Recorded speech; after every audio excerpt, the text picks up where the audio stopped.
नमस्कार बंधुरा दीपास किचेने आपनादेर सबाइके स्वागत।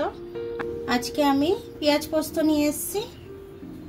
तो आमी 250 ग्राम पेঁয়াজ केटे निয়েছি एखाने 250 থেকে একটু বেশিই হবে।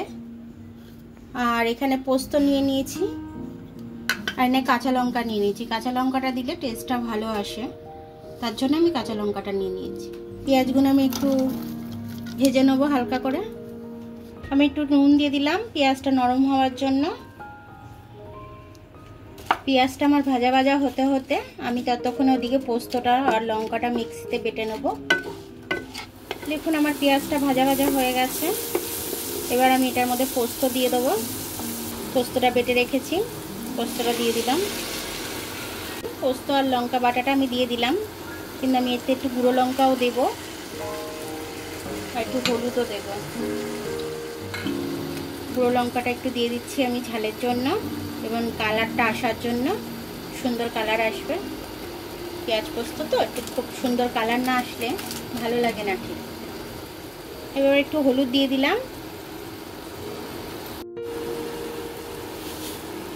একটু নুন দিয়ে দিলাম। নুনটা আমার কম ছিল, আমি স্বাদ অনুযায়ী নুন দিয়ে দিলাম। আপনারাও স্বাদ অনুযায়ী নুন দিয়ে দেবেন। যতটা জিনিস থাকবে আপনাদের পেঁয়াজটা সেই আন্দাজে আপনারা দিয়ে দেবেন। পোস্তটা দিয়ে একটু কষে নেবো আমি। পেঁয়াজটা দিয়ে যদি একটু কষে নিই খেতে ভালো লাগে, তাহলে একটু টেস্টি হয়, তার জন্য একটু কষে নেবো আমি। দেখুন এটা আমার কষা হয়ে গেছে। এটা খুব সুন্দর গন্ধও বেরোচ্ছে। যতক্ষণ না খুব সুন্দর গন্ধটা বেরোবে ততক্ষণ আপনারা জলটা দেবেন না। গন্ধটা খুব সুন্দর বেরোচ্ছে। আর আমি তো অতিরিক্ত তেল দিইনি, বেশি তেল দিলে তাহলে তেলটা বেরোতো। যতটা জল লাগবে আমি সেই আন্দাজে জলটা এখন দিয়ে দিচ্ছি।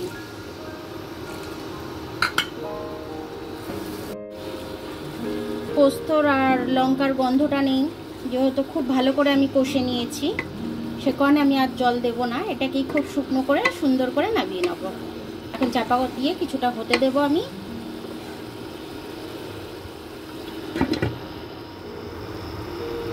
তিন মিনিট বাদে আমি এটা খুলছি। দেখুন কিরকম তেল ছেড়ে দিয়েছে। এরকম তেল ছেড়ে দেওয়া মানে বুঝে নিতে হবে যে আমাদের এটা হয়ে এসছে। পুরো জল যেটুকু দিয়েছিলাম শুকিয়ে গেছে। এটা হয়ে গেছে। আমি এবার এটাকে নামিয়ে নেব। দেখুন কড়াই লেগে লেগে যাচ্ছে। এবার আমি এটাকে নামিয়ে নেব। যত ভালো করে কষা হবে তত ভালো এটা খেতে হবে। শুকনো ভাত দিয়ে যা সুন্দর লাগবে না খেতে পেঁয়াজ পোস্তটা। দেখুন আমার পোস্তটা হয়ে গেছে। পেঁয়াজ পোস্তটা যতটা ভালো করে কষবেন ততটাই খেতে কিন্তু খুব সুন্দর হবে। আর গরম ভাত দিয়ে তো ঝুরঝুরে ভাত দিয়ে খুব সুন্দর লাগবে, একদম টেস্টি লাগবে একদম। তো আমার আজকে এরকম একটু খেতে ইচ্ছা করলো, তার জন্য আমি একটু এরকম বানিয়ে নিলাম। আপনারাও এরকমভাবে বানিয়ে খেয়ে আমাকে জানাবেন যে আপনাদের কেমন লাগলো। তো আমার ভিডিওটা যদি আপনাদের ভালো লাগে তাহলে লাইক, সাবস্ক্রাইব, বেল আইকনটা একটু টিপে দেবেন। আর যদি ফেসবুক থেকে দেখেন তাহলে লাইক আর ফলোটা একটু করে দেবেন। আবার কাল দেখা হবে নতুন রেসিপির সাথে। ততক্ষণ আপনারা ভালো থাকবেন, আমি আসছি।